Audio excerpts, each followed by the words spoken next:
Hi friends, இன்றைக்கி நம்ம கிச்சனில் சிக்கன் ஓட்ஸ் ஷோர்பா தான் செய்ய போகிறோம்.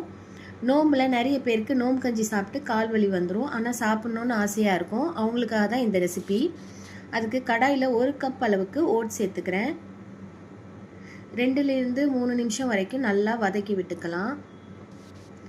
ஓட்ஸ் இந்த அளவுக்கு லைட்டாக கலர் மாதிரி வந்ததுக்கப்புறம் ஆஃப் பண்ணிக்கலாம். கடாயில் 1 டேபிள் ஸ்பூன் பட்டர் சேர்த்துக்கிறேன்.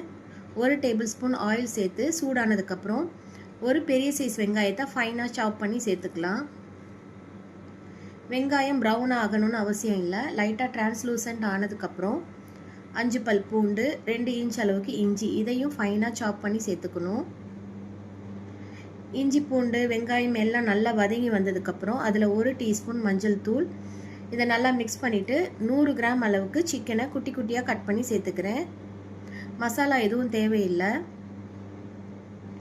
சிக்கன் நல்லா வதங்கி கலர் மாதிரி வரணும், அது வரைக்கும் வதக்கணும். அதில் 1 தக்காளியை ஃபைனாக கட் பண்ணி சேர்த்துக்கிறேன். 1 டீஸ்பூன் கல் உப்பு, இதெல்லாம் நல்லா மிக்ஸ் பண்ணிவிட்டு குட்டி குட்டியாக கட் பண்ண கேரட் 2 டேபிள் ஸ்பூன் சேர்த்துக்கிறேன். சிக்கன் வேகிறதுக்காக ஃபஸ்ட்டு 2 கப் அளவுக்கு தண்ணி சேர்த்துக்கிறேன்.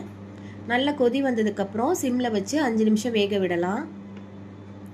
சிக்கன் நல்லா வெந்து வந்ததுக்கப்புறம் ஓட்ஸ் சேர்த்து நல்லா மிக்ஸ் பண்ணிக்கலாம். 5 நிமிஷத்தில் ஓட்ஸ் லைட்டாக வெந்து கொஞ்சம் திக்காகி வந்திருக்கும். இந்த ஸ்டேஜில் இன்னும் ஒரு 2.5 கப் அளவுக்கு சூடான தண்ணி சேர்த்துக்கலாம்.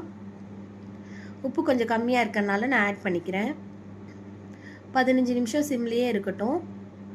ஓட்ஸ் நல்லா குழஞ்சி வந்துடும். அதில் 1 டீஸ்பூன் பெப்பர் பவுடர், கொஞ்சமாக லெமன் ஜூஸ், ஃபைனலாக கொஞ்சமாக மல்லியில் தூவி இறக்குனா நம்மளோட சூப்பரான டேஸ்ட்டில் சிக்கன் ஓட்ஸ் ஷோர்பா ரெடி ஆயிரும். சாப்பிட்டு என்ஜாய் பண்ணலாம்.